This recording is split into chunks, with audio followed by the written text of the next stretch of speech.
It's really a privilege to be here, not only to be at such a wonderful institution, but also to be here among people whose work I have read and I've looked up to for so very long. So it's a great privilege to be here. In this presentation, I'm going to explore the emergence and increasing global diffusion and possibly decisive impact on the future of religion and ethics of what I call dark green religion. By dark green religion, I mean religion that considers nature to be sacred, imbued with intrinsic value, and worthy of reverent care. By the phrase, from the ground up, I signal a focus on the roots of such spirituality. By roots, I mean both the intellectual roots, namely the influential ideas of the environmental intelligentsia promoting such spirituality, as well as, and here I echo Donald Worster a little bit from this morning, as well as the contributions of grassroots social actors and movements. I will examine both sorts of roots by looking at a number of examples of dark green religion within what I will call the environmentalist milieu. Given my own field work, and because in our conclave today we have some of the leading scholars who have illuminated the impact of green intellectuals on green spirituality and politics, I will focus on less well-known examples within the grassroots environmental movements, in popular culture, and perhaps unexpectedly in prominent international venues. I hope that the reciprocal influences and synergies between green intellectual production and grassroots political and ritual performances will become increasingly clear along the way. Most of us know in recent decades that debates have raged over the relationships between religions, cultures, and the Earth's living systems. Some assert that religious perceptions and beliefs have always been closely associated with natural phenomena, and that much religion originated in the worship of nature. Others purport to find links between religious types and the specific natural habitats that they claim to give rise to them. Still others have taken a decidedly reductionistic approach, asserting that religion is a byproduct of evolutionary processes. According to such theory, evolution neither accounts for the origins of religion nor has much to do with human environmental impacts, positively or negatively. And it certainly did not appear because natural selection favors it as a cultural adaptation that favors ecological health and thus human procreative success. Still others have concluded, quite to the contrary, that religious beliefs and practices, including some forms of ritualizing, sometimes or always, depending on the theorist, evolved in ways that function in ecologically adaptive manners.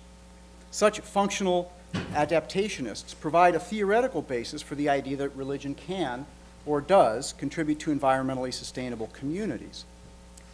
Probably better known are those who have blamed specific religions, or religion in general, for promoting worldviews that lead to environmental destruction.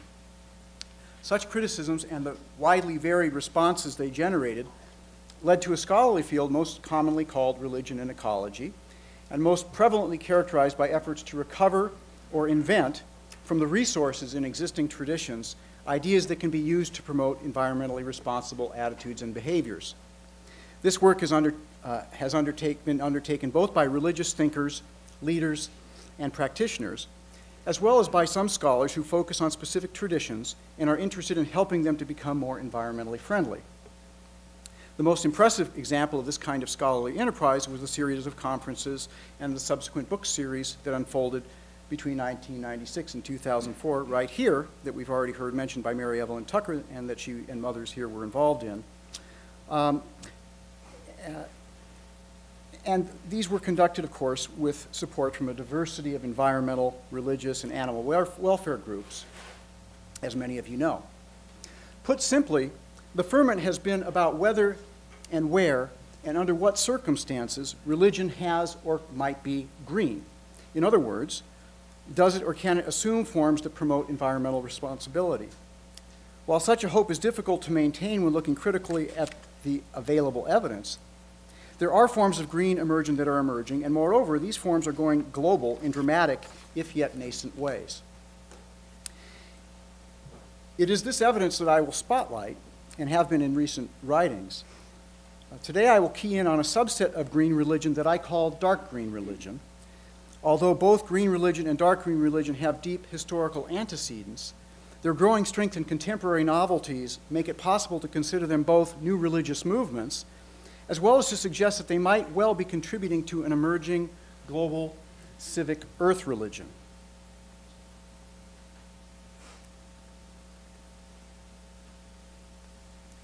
Green religion, as I'm using the term, is a broad umbrella for every type of religious environmentalism, both those with deep roots in Western and Asian cultures and more recent innovations that have been and are emerging from the age of ecology. Here is my outline. I'm on point 1. The types of religious environmentalism where religious practitioners and scholars affiliated with the world's most prevalent religious traditions seek to reveal and promote their putatively environmentally friendly dimensions, or to develop such dimensions where they are believed to be missing or anemic, is not my primary focus today, for this is relatively well-known terrain. It does, however, provide an important backdrop, and it will be apparent in much of what follows that such developments are contributing importantly to the prospective green future for religion and ethics, to which I'll get eventually. Number 2. Religions that consider nature to be sacred in some way are nothing new in Western culture, but they are being revitalized and spreading. We've seen some examples of that today. Clarence Blacken's Traces on the Rhodian Shore, Donald Worster's Nature's Economy, and Lawrence Buell's The Environmental Imagination all analyze important aspects of such nature as sacred religions. In their own ways, they illustrate that such religions have deep roots in long-standing organic and esoteric traditions in the Western world. They have also noted, however, that as scientific and ecological paradigms have shifted, so have the forms of such spirituality. These and other scholars have well analyzed the early and dramatic revival of such nature religions, often tracing this to 18th century European Romanticism, which dramatically influenced nature-related religious production in North America, which in turn reinforced and strengthened such movements in Europe. Worster and Buell have been among those scholars who have exposed the roots of what we call the biocentric turn in ecological science and literature, namely the turn toward axiology, or value theory, in which the intrinsic value of nature is expressed. Today, I'm going to be focusing, as I mentioned, on dark green religion, the third point there, which is deep ecological or biocentric, and reflects an axiology wherein non-human species have intrinsic value. Such religion expresses and promotes an ethics of kinship between human beings and other life forms. As Lawrence Buell has especially well documented, Henry David Thoreau is something of a patron saint for such spirituality in America, casting a very long shadow, influencing virtually all of the 20th century's most important environmentalist thinkers, including John Muir, John Burroughs, Aldo Leopold, Rachel Carson, Wendell Berry, Edward Abbey, Gary Snyder, James Lovelock, and many more. Indeed, both Thoreau and these progeny have all assumed iconic status within the pantheon of saints, favorite among participants in contemporary nature, religion, and environmentalist circles. 4 types of dark green religion. There are too many good examples to fully survey today, so I will begin by analyzing 4 types of dark green spirituality emerging forcefully since Earth Day, providing a few of the many examples from each type. Now, of course, as Michael so well illustrated, all of these sorts of terms can be problematic and could be interrogated at some length. Nevertheless, when I look at problematic terms such as animism, and folks who have studied the origins of the term know that in its very genesis it's problematic in a number of ways and on a number of levels, part of what's interesting to me about that term is the way in which, not only among scholars, but among ordinary folks, how it has a certain currency. And it even becomes a self-description for many people. So it has a meaning in popular parlance, as I think the rest of these terms do. And so I'm interested in part in the ways in which people use these sorts of terms, kind of on the ground. Now, the first 2 types that you see on the screen are forms of animism. One I'm calling supernaturalistic, and the other naturalistic. The second type I label Gaian earth religion as shorthand for holistic and organicist worldviews. Again, one form is supernaturalistic, which I will call Gaian spirituality. The other, naturalistic, which I will call Gaian naturalism. This chart depicts this typology, Note that it has blurred lines between the types, suggesting that it represents tendencies and trends rather than uncomplicated, static, and rigid clusters of individuals and movements. If I were a little more sophisticated with my PowerPoint, I would probably have bigger gaps in the lines here, here, and here, and very few gaps in the lines here in what I'm calling Gaia naturalism. They don't play ball quite as much as the other ones, the ones who I would put firmly in that lower right-hand category, and that'll become a little bit clearer in a minute. So, animism, let me see,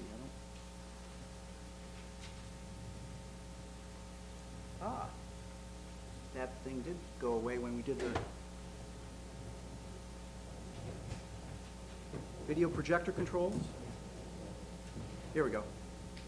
Yeah. Okay,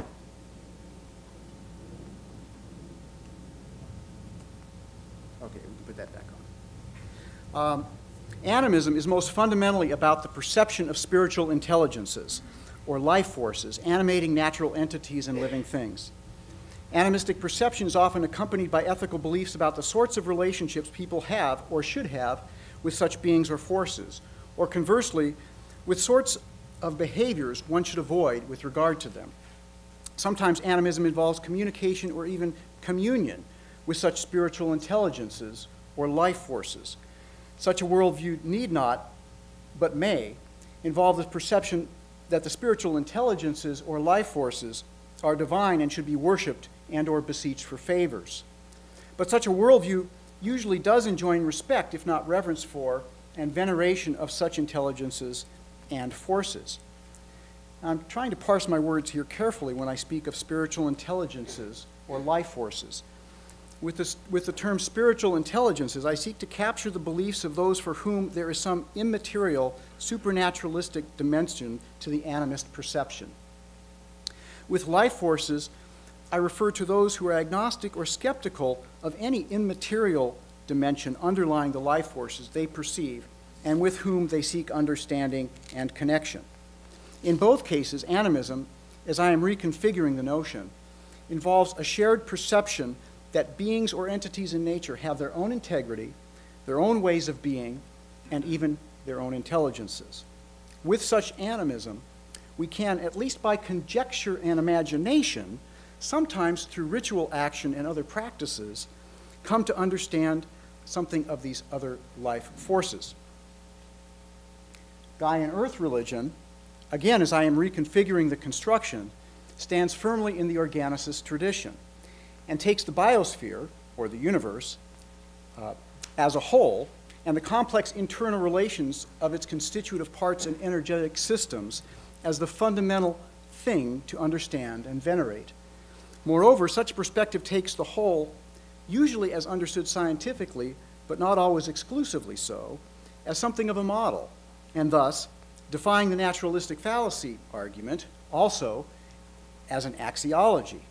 Furthermore, Gaian religion relies on metaphors of the sacred to express its sense of the preciousness and quality of the whole. The form I have labeled Gaian spirituality is avowedly supernaturalistic, perceiving the superorganism, whether the biosphere or the entire universe, as an expression or part of God, or Brahman, or whatever the divine cosmology might be, the body of God, a divine cosmos, the great mystery, and so on. It is more likely to draw on deviant or non-consensus science for data reinforcing its generally pantheistic or panentheistic and holistic metaphysics, and is more open to interpretations commonly found in subcultures referred to as New Age.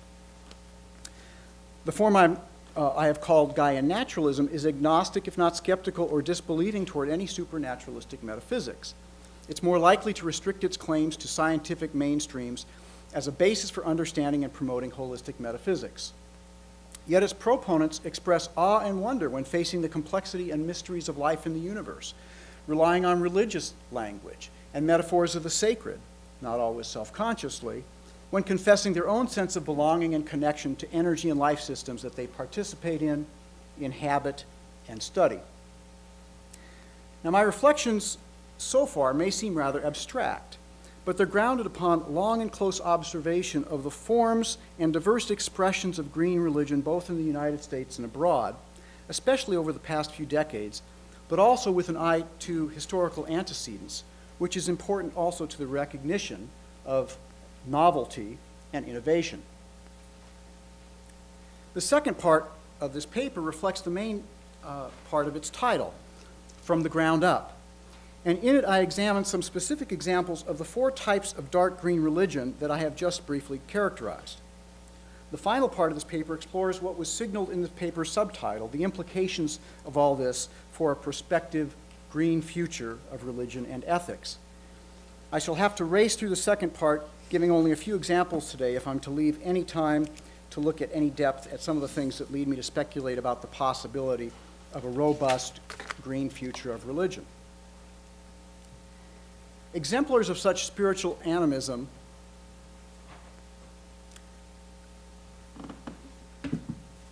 exemplars, I should say, looking at the upper left, of such spiritual animism, and on the upper right, of Gaian spirituality, include 3 thinkers whose spiritual paths intersected with serious encounters with Buddhism: Gary Snyder, Joanna Macy, and John Seed. All 3 identify with deep ecology.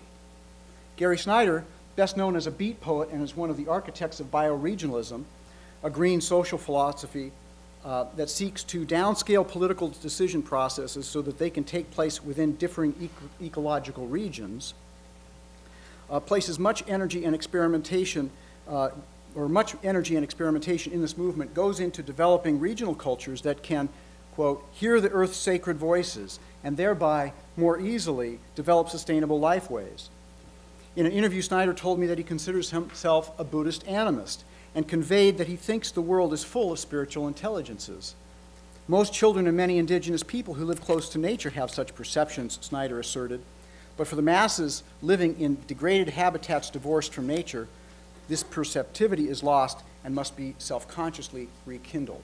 The person who came up with the term deep ecology, Arne Nast, a Norwegian philosopher, speaks very similarly about childhood animistic perceptions and their value to the quest for a holistic environmental philosophy. Snyder's solution is to encourage a bioregional re-inhabitation of particular places. By going back to the land, people can recover their ability to hear nature's multivocal sacred voices. With others in his intentional community located in the foothills of the Sierra Nevada mountains of California, for a generation and drawing on many traditions, Snyder has been experimenting with nature-related ritual. He told me that he thinks after all this time, we just may be beginning to get it right. Macy and Seed have been on a similar path, but unlike Snyder, have worked tirelessly to spread globally the ritual processes they have developed and believe help to connect people to the earth and its diverse inhabitants. Their best-known ritual process is the Council of All Beings, and it has inspired much further experimentation with nature-focused ritualizing. The sacred intention of that ritualizing has been to reawaken our lost understanding of spiritual realities that they believe animate nature in its many expressions. Part of what is interesting to me in the ritualizing of the council is how the experience varies from one participant to another. Some report being possessed by the spirits of non-human entities as they come to the council, kind of channeling these spirits, speaking for them. Others speak for the DNA or energy pulses permeating the universe, or the felt pain of Gaia herself from mining or from the pollution of her rivers. Still others describe how speaking for a non-human life form is more of an act of moral imagination, a kind of ritualized performance art, in which they surmise and act out what it must feel like to be here on Earth and to be so badly treated by humans. Such participants understand that they are more engaged in an imaginative act than they are in making a mystical, supernatural connection. This last type of understanding I am calling naturalistic animism. So here you see that we have the Council of All Beings upper right, the ritual is in the eye of the beholder, the way it's perceived and experienced by some, and also down here on the lower left. So here I'm referring to forms of animism in which there is either skepticism or disbelief that some parallel spiritual world animates non-human natural entities, but that nevertheless there is a strong felt kinship with non-human life, which provides a basis for a fulfilling life and for ethics. For some such thinkers, moreover, real understanding and communion with non-human life forms is possible.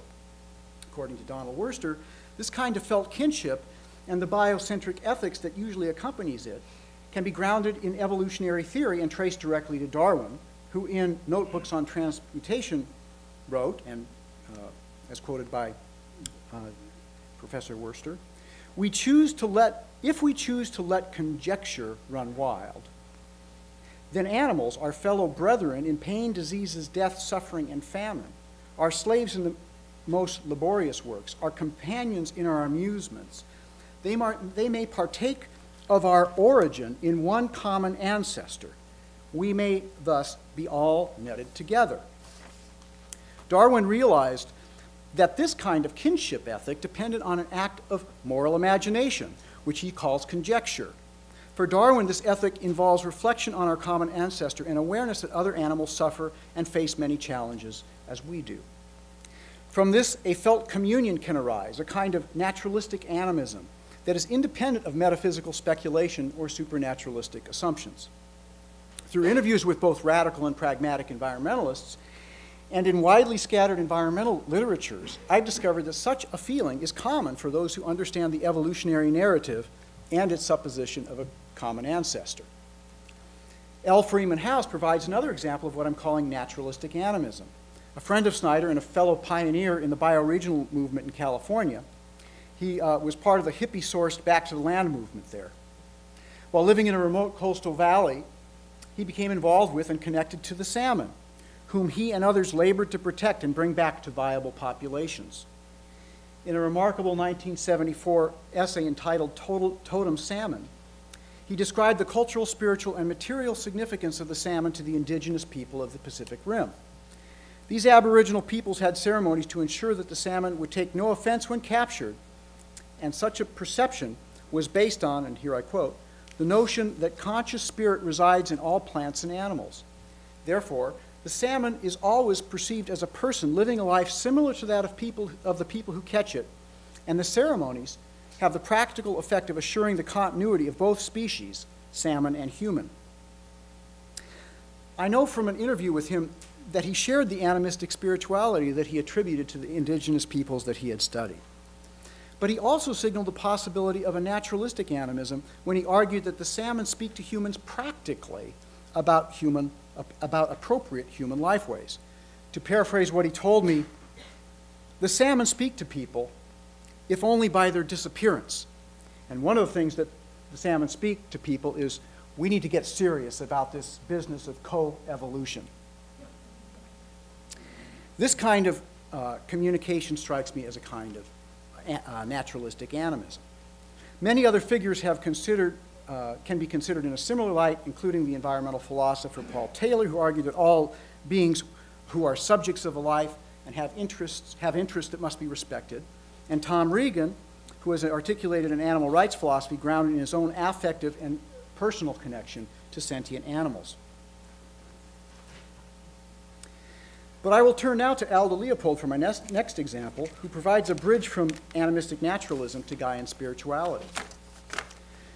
Leopold's epiphany regarding the intrinsic value of a wolf, a species he had helped to exterminate with both gun and pen, has become a well-known sacred story to many environmentalists. What is striking for our immediate purpose is that he had his epiphany when looking directly into the eyes of a she-wolf that he and his comrades had just shot, just as the green fire died out in her eyes. I could recount many examples where some combination of connection, understanding, and communion occurred between a human being and a non-human being, usually with the human becoming an animal or an animal rights or environmental activist, or, if already such, a more powerful one as a result. For Leopold, however, the epiphany did not yield only a lesson regarding the value of an individual animal or a species. It reinforced his ethical holism, which was shaped by a complex mix of holistic and even pantheistic metaphysics through the philosophy of the Russian mystical philosopher Peter Opinsky, through scientific understanding, as well as through long observation of nature's cycles. In short, Leopold stood in the organic tradition and in a way that was updated by the ecological science prevalent during his own day, writing, "The land is one organism. The outstanding discovery of the 20th century is the complexity of the land organism."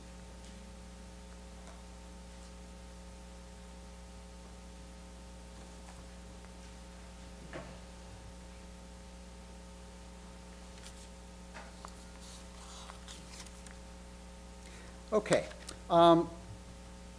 Now we turn to the category in the lower right, and the type I'm calling Gaian naturalism.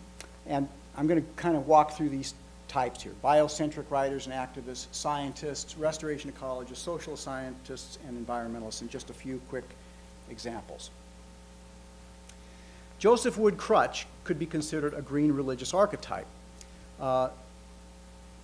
By 1950, he had concluded that humankind's greatest problem was desperate isolation from his only companions on Earth, the other species. And according to Don Worster, who traced much of this change to two things: Crutch's repeated reading of Thoreau, as he put it, once a rather melancholic humanist, Crutch now became a kind of pantheist or ethical mystic, caught up on the joy of belonging to something greater than oneself. And two, an education in ecological principles which confirmed him in an organismism. You know what I'm trying to say, right?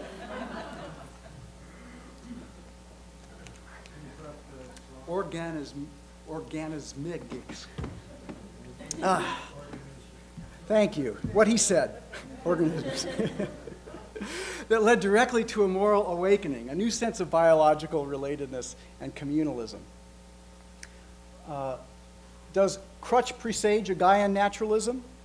Worster concluded his discussion with Crutch's own words, that science helped him turn from the pursuit of self toward a sense of the community of living things. And without reverence or love, ecology was empty. Worster then suggested provocatively, from its impact on Crutch and others, it's clear that ecological biology could still lead to natural piety, no matter how many of its leading scientists had purged themselves of such tendencies. That which Worster noticed in Crutch, I find, has become an increasingly prevalent and influential form of dark green religion. For example, in the early 90s, a group of scientists got together in what is now a well-known statement that included these words. By the way, people involved: Stephen Jay Gould, Hans Bethe, Stephen Schneider, Carl Sagan, Peter Raven, a whole bunch of luminaries. As scientists, many of us have had profound personal experiences of awe and reverence before the universe. We understand that what is regarded as sacred is more likely to be treated with care and respect. Our planetary home should be so regarded. Efforts to safeguard and cherish the environment should be infused with a vision of the sacred. They agree. The world pantheist movement seeks to spread such feelings and views such feelings as expressions of a purely naturalistic pantheism. Is nature your spiritual home? Do you feel a sense of peace and belonging and wonder in the midst of nature? Do you find it impossible to believe in supernatural beings and difficult to conceive of anything more worthy of reverence than the beauty of nature or the power of the universe? If so, then you will feel thoroughly at home in the world pantheist movement. It goes on to argue that we need a spirituality of nature because most people have a sense that there's something greater than the self or than even the human race. The movement's natural reverence for nature can satisfy this need without sacrificing logic or respect for evidence and science. The world pantheist movement does not require faith in miracles, invisible entities, and so forth, and this kind of credo goes on the website for a longer period of time. And interestingly, it ends up urging visitors to social and environmental action, including by endorsing the Earth Charter and by fighting global warming and encouraging people to get involved in the struggle to overcome global inequality. And interestingly, it lists a whole group of both honorary members and those that it considers its soulmates, including Albert Einstein, Mikhail Gorbachev, Stephen Hawking, Margaret Atwood, Thoreau, and Sitting Bull. Next category, restoration ecologists. I'm not saying that nothing here is problematic. We can get into that later. The next category is restoration ecologists. And here I just want to mention two, that we could talk about Wes Jackson. He's better known. There's a group called the Wild Ones that is involved in prairie restoration back where I used to teach in Wisconsin and elsewhere. And one of the founders of this place said, well, we're like environmentalists in a lot of ways. We're trying to save sacred places, but we do it more quietly. And Wild Ones encourages us to establish a personal relationship with the natural world, a relationship that literally invites native plants and wildlife back into our immediate lives. I find myself wondering, in listening to that rhetoric, whether these people could have come up with that kind of language without an evangelical Christian background. But be that as it may, you get a little bit of that sense of personal connection to place. And then, interestingly, not only Wes Jackson, but folks like William Jordan, who wrote The Sunflower Forest, who've been practitioners of restoration ecology, are increasingly seeing it as a ritual practice, self-consciously so, one that should be cultivated in that manner. And it's a way to help people connect even more closely to the land. What about social scientists? I'm going to mention just one here. There's a brilliant political theorist at Johns Hopkins named Dan Dudney, and he coined the term terrapolitan earth religion for the idea of what I've been calling a civic earth religion. And he asserts that a global earth spirituality is needed if people are going to come to a place where they put loyalty to the earth above provincial political loyalties and particular religious beliefs.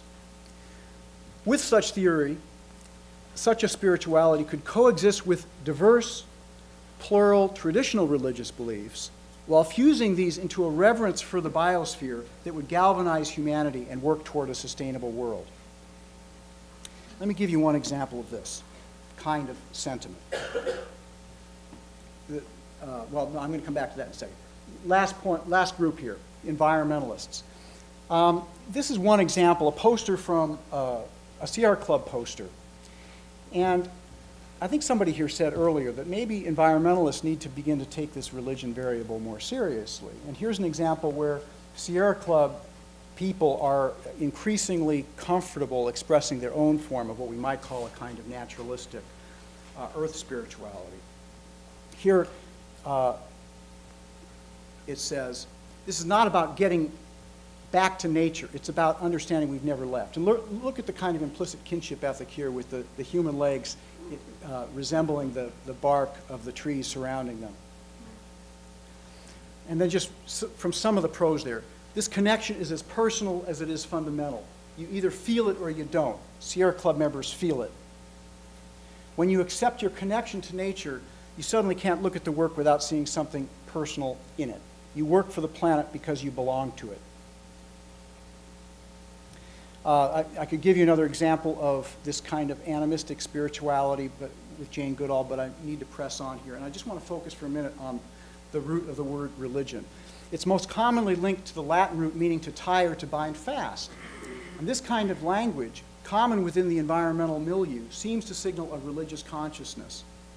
In general, religion is usually associated with feelings of dependence, connection, belonging, and transformative power. Such perceptions can be understood as religious and their social carriers as religious movements. That last thing timed out, by the way, whoever our tech people are, that says battery low, panel shutting down. I hope we don't shut down completely. Yeah, but I can do that this way, I think. That's good. So to just summarize my presentation here so far, earth-centered spiritualities are breaking out of their more countercultural breeding grounds, and they share these sorts of characteristics. A perception that nature is sacred, usually accompanied with animistic or pantheistic perceptions or experiences, usually complemented with an evolutionary worldview, a sense of dependence, connection, and belonging to this sacred world, a feeling that these sorts of connections and experiences are transformative and healing, and that kinship feelings toward non-human nature and ethical obligations to prevent the world's desecration go along hand. And part of my thesis here is that this kind of religion is going global. Let me make this go back. Oh, the joys of technology.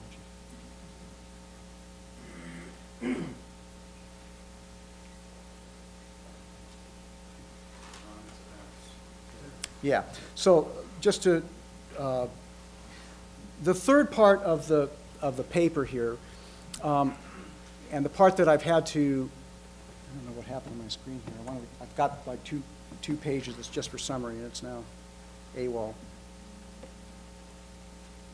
Okay, so here's the questions I want to end with.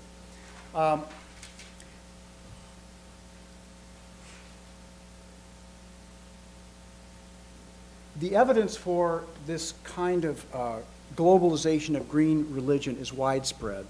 And I think there's evidence that if we had more time, we could lay out a whole bunch of different examples of how this is having a political impact, including with ritualizing at the United Nations venues. But such religion has yet to prove it can make a decisive political impact, but it is reaching beyond the environmental intelligentsia and into grassroots movements such as the United Nations. If we wanted to look at evidence in this regard, in addition to the United Nations, we could look at the kinds of ideas and ritualizing of at all places at Disneyland. We could look at, as diverse an example as the Earth Charter Initiative and the ways in which the effort to promote it assumes ritual forms. We could look at Mother Earth spirituality at Earth Day celebrations. I could show you video from the Olympics where that was celebrated, and as I mentioned, at United Nations venues. Even scholarly interests in ethnobiology, traditional ecological knowledge, and so forth, among anthropologists, ecologists, and environmentalists can be seen as this, as examples of this. And then finally, the demarcation of biosphere reserves and World Heritage sites can be viewed as newly identified sacred places that spiritually value both cultural and biological diversity. So if we understand a lot of times we think about sacred spaces, and in religious studies there's a big debate about whether sacred spaces are something that people apprehend, like Eliada, or more along the lines of Jonathan Z. Smith, are sacred places that are constructed and they have to do with power relationships and the values that lead to their construction.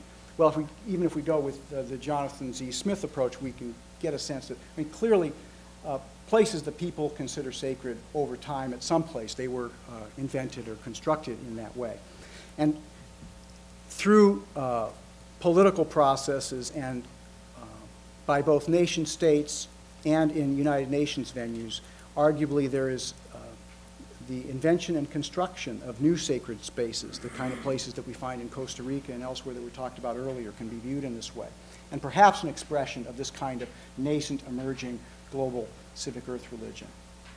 So, whether there will be a green future for religion and ethics will depend in part on how successful its diverse proponents will be at making peace among advocates of supernaturalistic religions, theistic, polytheistic, pantheistic, and animist, and those expressing non-supernaturalistic spiritualities of connection that eschew what they consider to be speculative metaphysics. Equally important, how will shifting ecological paradigms be integrated into green religion and ethics? This is also a question that Worcester posed at the end of Nature's Economy that in some very provocative ways that if we have more time we can talk about. How do the spiritual paradigms change when we move from a Clementian kind of model of harmony and balance, and we keep hearing those tropes all the time, when the latest paradigms are sometimes called dynamic ecology, and the focus of contemporary ecology is much different. This is something that also needs to be integrated as people think about where religion and ecology goes today. Finally, I wonder out loud with you whether such a civic earth religion could emerge, and if so, whether it might erode the power of nationalism and facilitate international environmental cooperation, whether the Earth Charter and its potential ratification would be an example of that. Dan Dundy wonders out loud, hypothetically, what if all the nation states around the world flew the NASA image of Earth above the flags of the nation states? what kind of consciousness change might that have? And would it, and if so, how would it affect religion? Would it help to lead religions of all sorts to be more adaptive ecologically than maladaptive? So these are all open questions to me, and maybe we can take them up a little bit later. So thank you very much.